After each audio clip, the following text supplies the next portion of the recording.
குமாரி அவர்கள் பொன்னலை போட்டு கௌரவப்படுத்துகிறார். இன்னைக்கு தமிழகத்திலிருந்து 100 பெண்கள் வருது காரணம் நாளினியக்கா தான் காரணம். அவர்களுக்கு மிகப்பெரிய நன்றி. இந்த விழாவை சிறப்பாக அமைத்து கொடுத்த திரு காமராஜ் அவர்கள் வருகை புரிந்த ஸ்டாலின் சிங் மேடல் அவர்களுக்கு பொன்னலை போட்டு கௌரவப்படுத்துகிறார். सबसे पहले मैं आप सभी तमिलनाडु एवं देश के विभिन्न राज्यों से आए हुए सभी साथियों को नमस्कार, प्रणाम, हार्दिक अभिनंदन, वंदन, स्वागत करती हूँ। मंच पर उपस्थित सभी का हार्दिक अभिनंदन, स्वागत, वंदन करती हूँ। आज ये जो दिल्ली में हम लोग जंतर मंतर में हैं, ये धरती भी आपकी है। ये भगवान इंद्रप्रस्थ जो इंद्रदेव की धरती है, क्योंकि दिल्ली का पुराना नाम ही इंद्रप्रस्थ था। आज जो आप लोगों की मांगे हैं कि हमें शेड्यूल कास्ट से अपर पिछड़ा वर्ग में लाया जाए, यानी बैकवर्ड क्लास में लाया जाए, तो ये आपकी मांग कोई गलत नहीं है, ये आपकी मांग जायज है। जब हम आजाद नहीं थे तब आप जब बैकवर्ड में थे, तो आज आजाद भारत में आपको बैकवर्ड क्लास में सरकारें क्यों नहीं कर रही हैं? ये उनको करना चाहिए। और एक बात हम सरकारों को बता देते हैं, चाहे वो स्टेट गवर्नमेंट हो चाहे नेशनल गवर्नमेंट हो, अगर हमारे कुर्मी समाज के अगर अधिकार नहीं देंगे तो पूरे देश ही नहीं विदेश के विभिन्न राज्यों में विभिन्न देशों में सड़क से उतर कर हम अपने अधिकार ले लेंगे।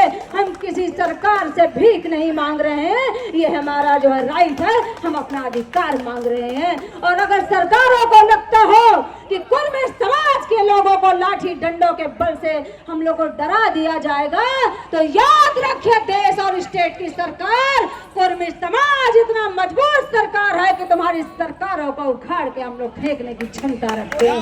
क्योंकि आपको बता दें कि हम लोग छत्रपति शिवाजी जब महाराज देवेंद्र चोल के वंशज हैं, हम किसी से डरने वाले नहीं हैं। यह देश हमारे पिताजी की संपत्ति है, आप लोग बाहर से आकर के हुकूमत कर रहे हैं हमारी जमीन पर। ये सोचिए कि जिस दिन हमारा समाज सड़कों पर आ गया तो आपको देश छोड़ने पर हम लोग मजबूत कर देंगे। तमिलनाडु के साथियों, मैं आपको कहना चाहती हूँ कि आपके साथ पूरे भारत का कुर्मी समाज का बच्चा आपके साथ खड़ा है, आपको डरने की जरूरत नहीं है, क्योंकि हम लोग किसान के बच्चे हैं। हम लोग, हमारा समाज पूरे देश के लोगों को जो रोटी देता है, और अगर हमारी रोटी छीनने की अगर हिम्मत किया किसी सरकार ने, तो बता देंगे कि कुर्मी समाज का पावर कितना है। छत्रपति शिवाजी महाराज, जीजाबाई जैसे, सरदार पटेल जैसे इस धरती पर जन्म लिया है, हम उन्हीं की संतानें हैं। राजा द्रविड़ की संतानें हैं, देवेंद्र की संतानें हैं, इंद्रदेव की संतानें हैं। हमें झुकना नहीं आता। अगर ऐसा टाइम आएगा तो सर कटा देंगे, कलम करा देंगे, लेकिन सर झुकाएंगे नहीं। इतना याद रखिएगा। देश और स्टेट की सरकार है। हम कहना चाहते हैं माननीय प्रधानमंत्री जी से, नरेंद्र मोदी जी, आप कहते हैं हम बैकवर्ड हैं, हम पिछड़ी जाति से आते हैं, तो हम भी तो वही मांग रहे हैं कि हम भी पिछड़े में आते हैं, हमें भी बैकवर्ड में रख दीजिए। क्या हुआ, आपको दिक्कत क्यों हो रही है? आप नहीं चाहते कि हमारे लोग अच्छा खाना खाएं, अच्छी जगह रहे, अपने बच्चों को अच्छी शिक्षा दें? आप चाहते हैं कि हम लोग आपके पीछे पीछे घूमेंगे? तो याद रखिएगा, देश और स्टेट की सरकार बहुत जल्द वो समय और दिन आने वाला है, हमारे में वो पावर, वो क्षमता पीछे पीछे आपको घुमाना दिया तो कुर्मी समाज के वंशज नहीं हम लोग कहलाएंगे। आपको चेतावनी देते हैं।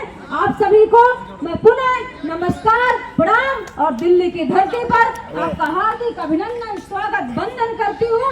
अगर हमसे कुछ गलती हुई हो तो साथियों क्षमा करना, क्योंकि किसान के बच्चे हैं, थोड़ा बोलने की आदत है, क्योंकि हम लोग असली किसान के वंशज है। आप, मुझे तमिल नहीं आती है, हिंदी और इंग्लिश आती है, लेकिन मैंने इसलिए हिंदी में स्पीच दिया कि बहुत सारे हमारे साथी हिंदी समझ लेते हैं। तो आप सभी माताओं बहनों को, भाइयों को मैं पुनः नमस्कार करती हूँ।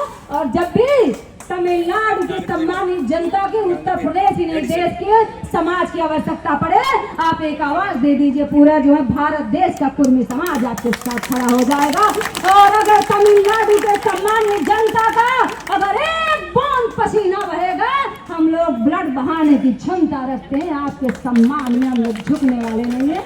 धन्यवाद। जय शिवाजी, जय सरदार, जय देवेंद्र, जय पटेल, जय इंद्र। जय दिल्ली जय इंद्रप्रस्थ।